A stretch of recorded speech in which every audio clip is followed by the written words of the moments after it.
On this episode, Indy and I get a ton, and I mean a ton, of visitors.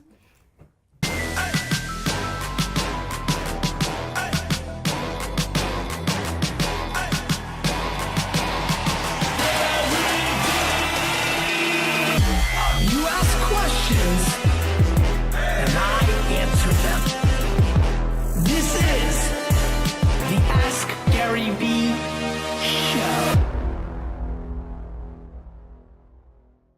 Hey everybody, this is Gary Vaynerchuk, and this is episode 191 of the Ask Gary Vee Show. It is loaded on the show today. A whole bunch of peeps joining us on a very fun influencer entrepreneur show. One of the chapters in my book. First, Vayner Nation, thank you so much for keeping me company on my 11-hour trip to Sydney, Australia. Big ups to everybody down in Sydney. I had a lot of fun. Cleveland, you guys too. St. Louis, Boston, Atlanta. It's been a very busy week, ladies and gents. Sounds like it. India, we missed you. D-Rock, missed you too. When you figured out how to miss your plane. That hurt. Stefan, great to see you. Nick, good to see you, man, over there. Why don't you guys first introduce yourselves, and then Indy and I will start the show.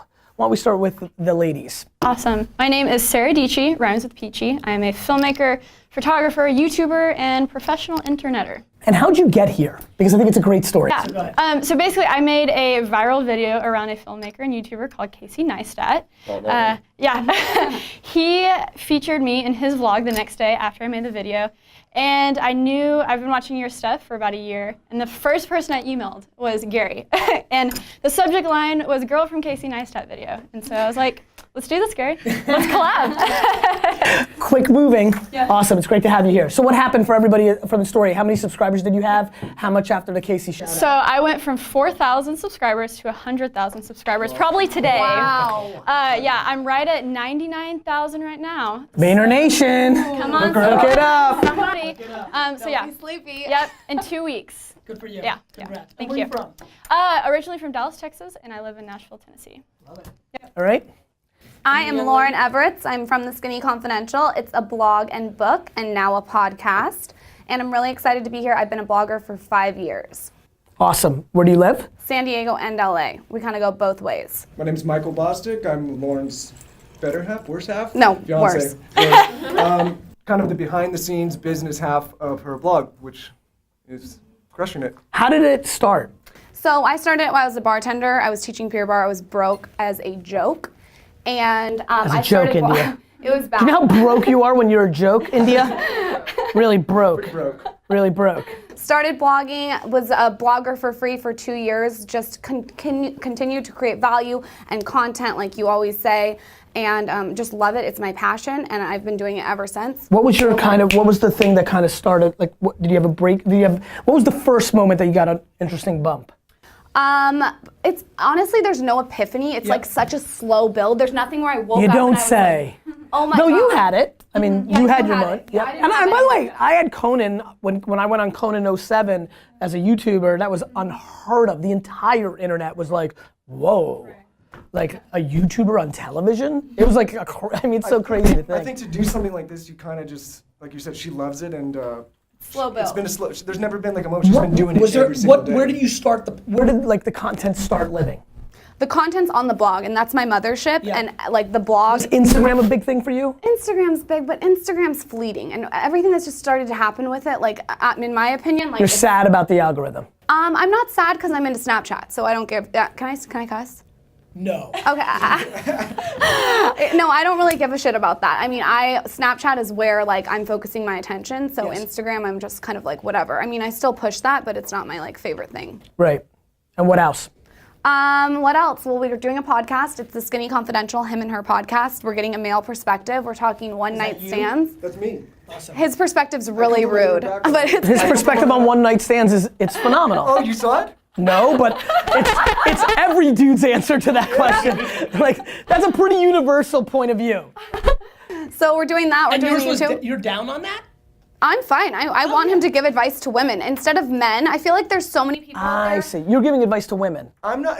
Yeah, that sounds funny. No, I think I'm just giving a male perspective on, like, so she'll get an audience, she'll submit questions, and I don't think there's a lot of men responding in an authentic way. Right. They're bullshitting.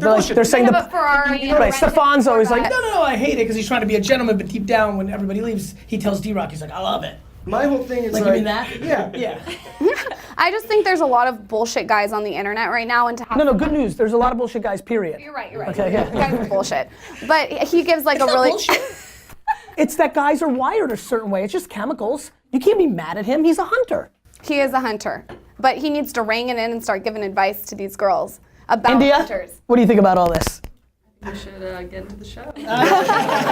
All right, so the show. So what do we got? We have 3 questions and then you two are gonna ask a question, right? Okay, let's do it, India. Jonathan asks, would you say there's such a thing as a viral formula to make things spread? So my point of view on this is that, it's funny, this is a good time, Stefan, I know you'll be editing. Link up the 60 years, 6 minutes for 60 years video. In the opening line of that video, I say that the video is gonna go viral. I don't think there's a formula for going viral. I really don't, because if there was, then there would be more people that could do it 40, 50, 100 times. I think there's concepts. There's concepts over here, which is you goat or bait or get the attention of somebody who's got a humongous audience. You bring them value in some way or do something unique, because everybody's doing that to Casey. And she clearly did something that was stronger, better, more interesting, or just a moment in time. D-Rock was the 1,000th person that emailed me and said, I want to make videos for you. At that moment, I was ready. I was open for it. It works. So it's a timing thing sometimes. So there's going after a bigwig to put you on, what Dr. Dre did for Snoop. Right? It's a very common thing in the rap game. You give somebody a verse, it's a big song, they're a big artist, boom, the game changes. That happens in influencer marketing. There's what I did with the 6 minutes for 60 years. When I made that video, I knew that I was making it for 30 to 60-year-old entrepreneurs, so I targeted 30 to 60-year-olds on Facebook who were also into Shark Tank and other entrepreneurial things, which gave it the match to get it going. So I think Facebook ad targeting for video, and I think influencer marketing, putting them on, are 2 formulas that work. Ladies? I think going viral sometimes can actually hurt you. If you look at that guy, the Leave Britney Alone guy, he's known as that forever. Personally, I would prefer to grow slowly, organically, authentically, raw, real, and really create content, and maybe that takes longer than going viral. Well, let me jump on this, and I think that's a tremendous point of view and something that I push hard. I will say this, I think that it comes down to how good you are. Right. So like, if Beyonce went viral at 16 off a video, but she actually had the chops, like now we get to find out what kind of chops she has. Right. So I've seen people go viral and stay because they're great. They have staying power. Sure, I watched Jerome, I watched Rudy, I watched Nicholas, I watched the whole Vine movement, and I was very close to all, Britney for a lot. I watched all their, we picked Logan Paul to win a contest, that's how he got his career started, in a contest we created here at VaynerMedia, so he went viral in that moment, but he had to have the skills to hold on to it. Right. So I think, look, tried and true, like at the end of the day, if you don't have the chops, if you don't have something to say, you're dead. You're dead. I think it's important to have the backlog of stuff. So when you have that moment, people will stay for what you're creating. So it's like, great. So you felt made- that. You felt Yeah. a lot of people saying, so you had the moment, and this is all very recent. When did this Yeah, happen? so this is 2 weeks ago. Right. So Yeah. people came and they got to see all the stuff you did in the past. And they were like, wait a minute, Exactly. you're good. Yeah.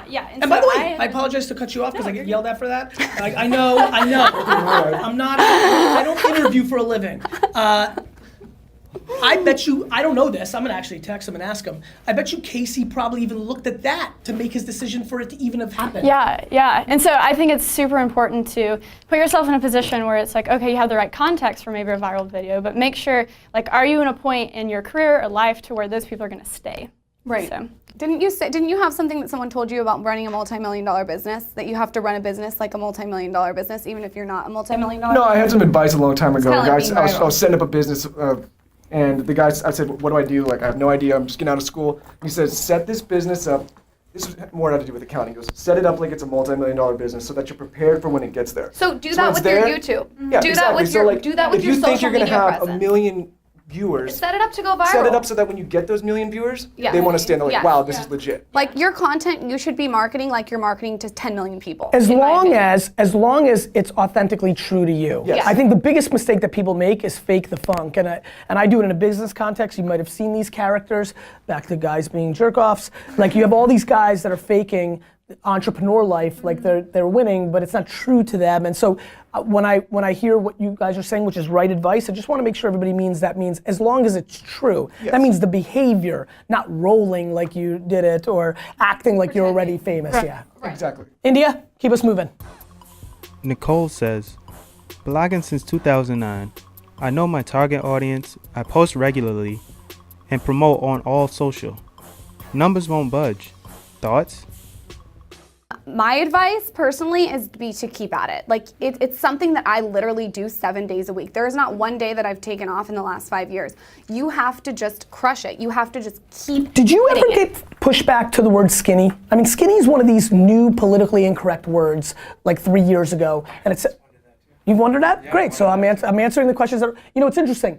You've been doing this for a while. I think you're actually in a better place where I don't think the word's as controversial. But 24 months ago, there was heat. Did you ever feel it? All the time, but I like that. I like heat on me. The things I talk about on my blog are camel toes and boob jobs and vagina steaming and enemas. Like I could go on and on. I talk about really controversial taboo subjects that no one wants to deal with. So having the word skinny in the title is really fitting for the brand. Understood. I mean, when you're talking about coconut lube, the word skinny just. Coconut Fits oil right is in. amazing for lube though. It really I'm sure this is a tremendous show.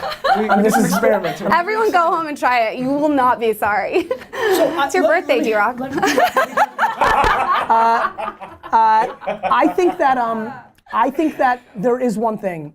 I do think that there's the 3-4 years and then you have your moment. I mean, you look at it, it happens all the time in real life. Amy Schumer's career has been going on for a decade. She's been like, Kevin Hart was working at that shit for 12, 14, and you have your moment. The problem is, one thing that I want people to know is, it's not necessarily your numbers growing, it's how do you feel about it. Currently, my Snapchat numbers are not growing. I've hit my kind of 30,000 views, and I've been there for about a month. I feel fine with that because I feel like I'm getting better at it. I know what I want to do next. I know I've been studying on doing other things because the book has been coming out. Like, I feel content with myself even though that's against the numbers. Too many people, and this is, I'm sure, like something we all think about, you're going to be thinking about it when you see the podcast numbers as you start this new venture. This market is absolutely way too deeply focused on numbers. Now, Nick and Demondo, like they're a platform, people buy on numbers. I get it. You make your short-term money on numbers. You make your short-term, Not long game. That's right. You make your short-term money on numbers. So I would say, who's the person again, India? Nicole, I would say if you feel like you're moving the needle, then, and you feel like you're getting closer, if you can taste it, none of us can tell you, then you keep at it. If you're watching right now and you've been trying to build your brand for 24 months, 36 months, you felt completely stagnant, both in the numbers, both in the heat. You don't get recognized, less selfies, no mention, no friend even know you're doing it. If you feel stagnant, I actually compare this to wrestling. So stick with me. I don't know if I know you talk about coconut oil, but I'm gonna talk about WWF wrestling for a minute. When you look at gimmicks, right? Gimmicks is like when you're Mr. Perfect or the Red Rooster or what have you. There's a lot of wrestlers who have 3 or 4 gimmicks and then they become Stone Cold Steve Austin. And they've been 4 other things and it didn't take, but the new thing works. Now the difference there is that's a character. I could have stopped doing the wine thing and started a Jets thing and I could be on ESPN right now. Whatever, and then I did a business thing. I had 3 things that I could have probably done as me. Wine, business, and the Jets. Now I've done 2. I may become a sports writer. If you have other interests, if you're doing a blog about root beer or about skateboarding, but you're also into clothes or jam or rollerblading, if you feel very stagnant for 2 or 3 years, your system and your thing might be right, but your topic may be wrong to you. It may not be that moment in time. So that's another version to think about this if you feel in your heart and numbers a 24, 36 month stagnant, because I do see people, I know people right now, because I've been doing this since '06, who've been doing the same thing for 7, 8 years, and there's nothing that's gonna Talent. happen. You always talk about talent. It's real. Yeah, it's real. And interaction. I think interaction with people. It is real that you have to have talent. If you don't have talent in this industry, I think you are going to get washed away. So you have to know who you are, like you said. Like you have to remain authentic to yourself. And if you think you have talent to be a blogger, then blog every damn day. How long were you doing YouTube before this moment? I started YouTube in like 2012, and then I was consistent this past August. And so I think you have. What made you? What happened in August that made you get really going? I was like, I want to build a business someday, and I know having an audience is valuable. And so I just started with travel vlogs. I love filmmaking. I love making videos. And so it wasn't hard for me because I love doing it. And I also think that interaction with people is so important. You can look at the numbers all day, but who is like mentioning you on Twitter? Who is retweeting things? Who is favoriting things? And maybe Is Twitter an important platform for you? Yes, it has been so interactive. I only have about 5,000 followers, but everyone is so interactive, and it's an awesome way to meet. Do you interact with your YouTube comments? Yes, okay, so glad you asked that question, because when I had 3,000 followers, I made it a habit to comment to every single comment. Every single comment. It's hard to do it now. It's so crazy to watch you guys spur up from all the theses that I wrote 7, 8 years ago. It's so crazy. I know. I read Crush It like recently, and I was like, holy shit, he predicted the future. It is weird. It is weird. I'm telling you, I read that influencer chapter today in your new book, and it's refreshing to have somebody with such a loud voice say it, because it's what we have been thinking and working on and saying for 5, 6 years now. Sure. Tell them about what happened recently to me on a shoot, because you'll appreciate This kind of goes into like influencer marketing as well. A brand recently brought her on to offer her voice and her perspective, and it was a video thing, 4 videos, 30 seconds. They brought her in and they said, hey, you're going to stick to this script, you're going to do this thing. It had 15 people on set. They completely got away from her voice, and it was kind of like, what's the point? Why do you want me if you're not I got fired up about it because I said this brand's on its way out. No, it's on its way out. And it made me fired up for her because her brand's. I know. I don't. So what happened? Did you do it? No, I did it. I did the script. I did what they said. But the point is they could have hired a model or an actress to just read it. They don't need a blogger. I'll never do it again. Her voice and trying to get her audience, and if they're not going to use my voice. They had 15 people on there. We produced 6 of those videos in 3 hours with 3 of us. They micromanage everything. I think brands need to let the influencer do what they do best. Well, look with Daily Vee. Like, it's literally D-Rock and Gary Vee. Like, and it works, you know? You don't have 5 people following you around. The curated thing's out. I think it's on its way. So out. It's so done. It's well, the bigger issue is that the people that follow you know that's not you. Yes, exactly. And that's why there's no. That's right. And there's no money that they can pay you that makes it worth it for you. I mean, I had early deals for Wine Library TV before this was a real thing, and a car company wanted me to drive a car into Wine Library, and it was so wild. It was so early days, and I was like. And it was a lot of money at the time, and I didn't do it because even then, back in 07, 08, I was just like, I think people are gonna be like, forget it, like Gary sold out. That was so scary. I don't see it's so different now. With brands. I don't. It's a little bit more accepted now, but we refuse to sell ad space on the site. You go to the site, there's no. Now, forget. By the way, if I grew up during this time, I would have done it. Like back then, it was just so. There was not a single video on YouTube that had 1 million views when I started. Like it was just I mean, this was 2006. How old were you in 2006? I was in 6th grade. Yeah, so like, you know what I mean? Like, it was a different world. India, keep us moving. Can you see it? Hi Gary, I'm Piper Reese from Piper's Picks TV, and I'm here at the 2016 Nickelodeon Kids' Choice Awards Orange Carpet. So I've done over 700 interviews since I was 7 years old. And I've also been pitching a scripted TV show concept. Eventually, I want to expand to an online TV network sort of thing. So I want your advice on how to monetize. Where do I go from here, and when can I interview you? Oh my God. That's amazing. That is, so Piper, I'll save you a ton of time. Let's do it ASAP. Tell me where you're at, get to New York, call me. Actually, sorry, Piper, text me. That was amazing. What do you guys think about that? I think that when she talks about how to monetize, I think the short game is to go for brands. The long-term game would to be continue her hosting on YouTube, push it on her platforms, and maybe even grow it into like sort of a brand where she has a clothing line. I mean, she's adorable. She has red hair, which is different. She could do something with that. So I think there's Make her a lot own of little ways for her network. to monetize. I mean, honestly. Yeah. And I also think right now, you know, it's not about the ads, the pre-roll ads. It's about what are brands like who are the brands that want to work with you and that makes sense with your brand? Right. You know, if you have hoverboards sponsor a video, no one's gonna care. But if you really They sponsored them all. yeah. So, you know, find things that work with your brand and integrate it into your content. Don't, you know. I think I will definitely have you on the show. You'll interview me, and during that show, I'll give you much more detailed answers because it's really predicated on your situation. I don't know the financial situation of your parents or your situation. There's so many things. Like, I hate giving general advice when there's an opportunity to give specific advice. So since we're going to be hanging out, I'll go there.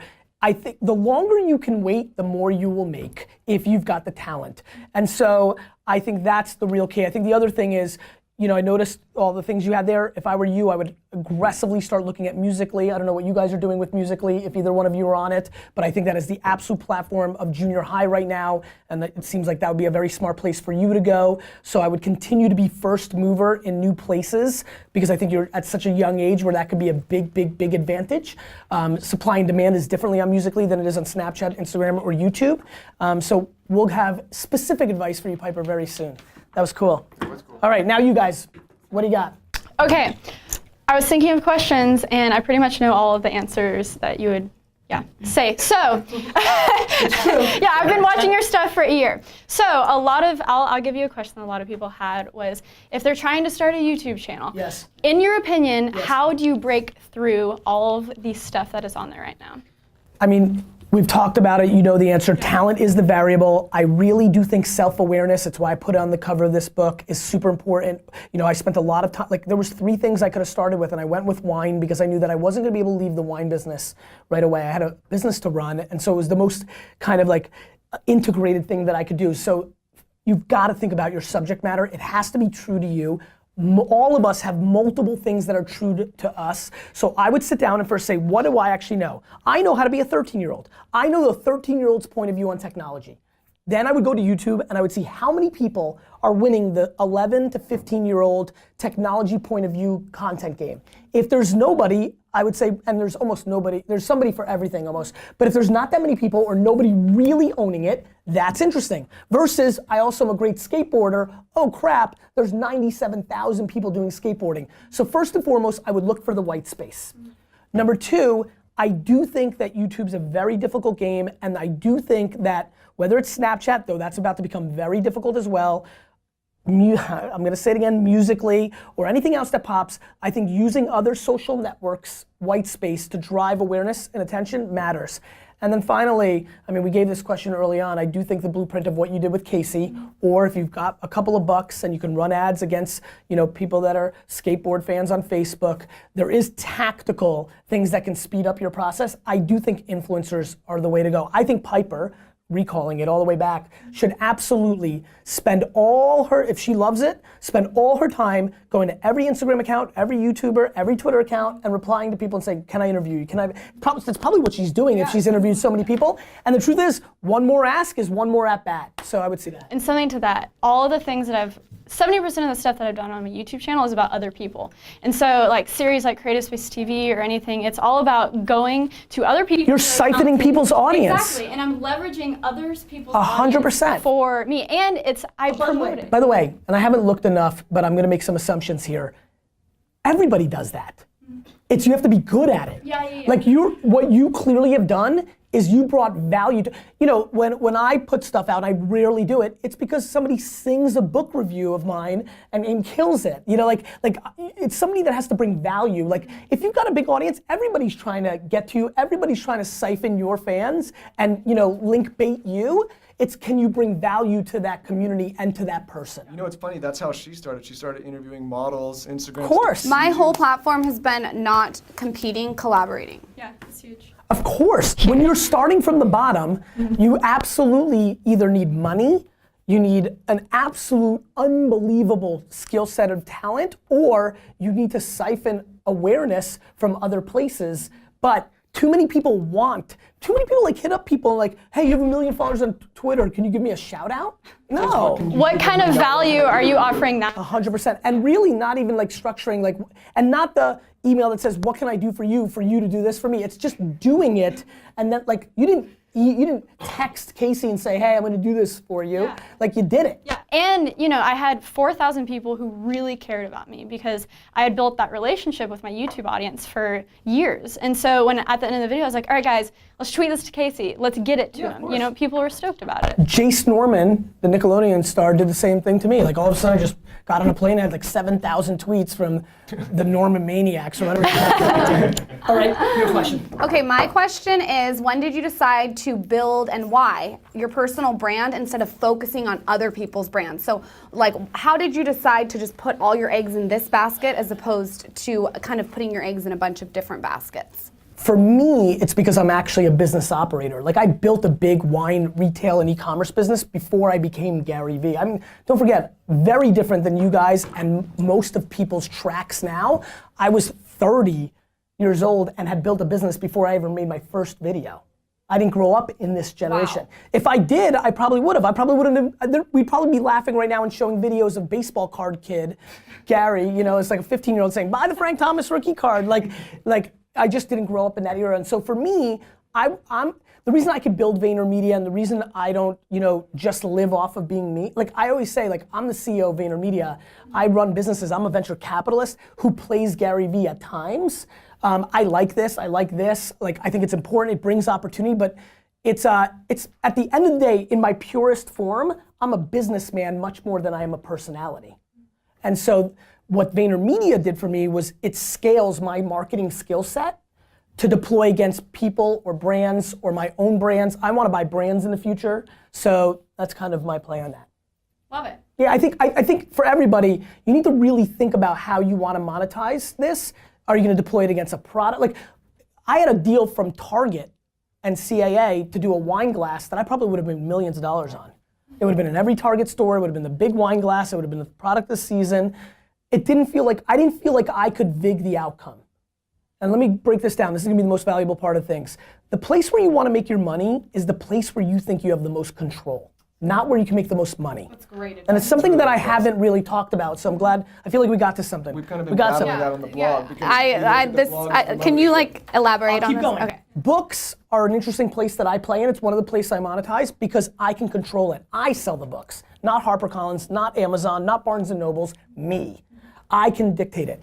Doing a sponsorship deal with a wine glass, like at that point I wasn't big enough to feel that I was gonna drive thousands, if not tens of thousands of people into Target to buy it. Maybe 1,000, maybe 3,000, but not enough for Target to care if that was the only people that bought it. So what you wanna do is always set yourself up in a place where the outcome is impressive to whoever you collaborate with or the market. Right? So like if you can sell your own music direct to consumer digitally and you get 1 million downloads and you did it, well now you have leverage. And so everything's about leverage. And what happens is too many people take the short-term money and what happens is then there's a result. There's too many, for example, I won't call them out because I don't like negativity, but there's 12 to 15 social media experts who get paid to speak and get paid to consult, whose books sold 2,000-3,000 copies. If you're so good at social media marketing, then wouldn't have you done that to sell your book? And so these conversations are happening behind the scenes, not publicly. I won't throw them out like other people, but there's people not hiring them or they have them as a C-class citizen because they're like, well, look at their book scan numbers. Like, I sold over 100,000 copies of my book the first week. Wow. And that's a very big difference from people, and by the way, if I list some of the names of the people that I'm referring to, for a lot of people that follow social media, they're like, oh yeah, Gary's kind of like that guy, or that girl's kind of like Gary. No, we're not.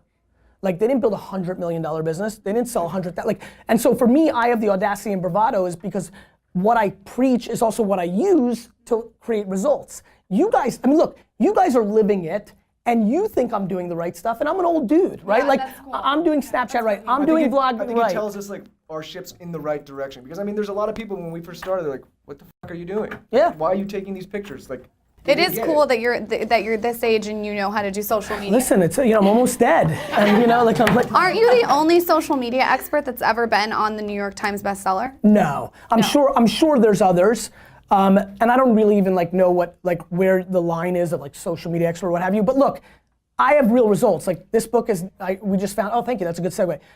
Guys, thank you so much. Just found out yesterday, it's coming out in a week or two. You know, Ask Gary Vee made the New York Times best-selling list. So it's like 4 books that have done it. But way more, thank you. But that's like a weird like list where a lot of things are weighted. It's how many I sold, right? Like I had a great conversation with my editor yesterday. I'm a free agent now and I can go to any publisher, what have you. And I'm like, look, I didn't get number 1, which is what we wanted, right? I think it's number 6 on the list. I said, she's like, oh, this is bullshit. She was like mad, she wanted to be higher because it's an algorithm, not just copies sold. I said, don't cry for me. I'm like, you're not giving me my next deal based on if I was number 1 or number 6.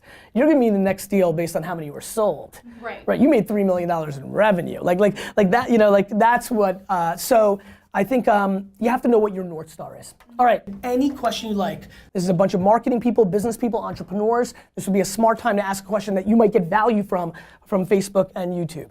Okay. You go first.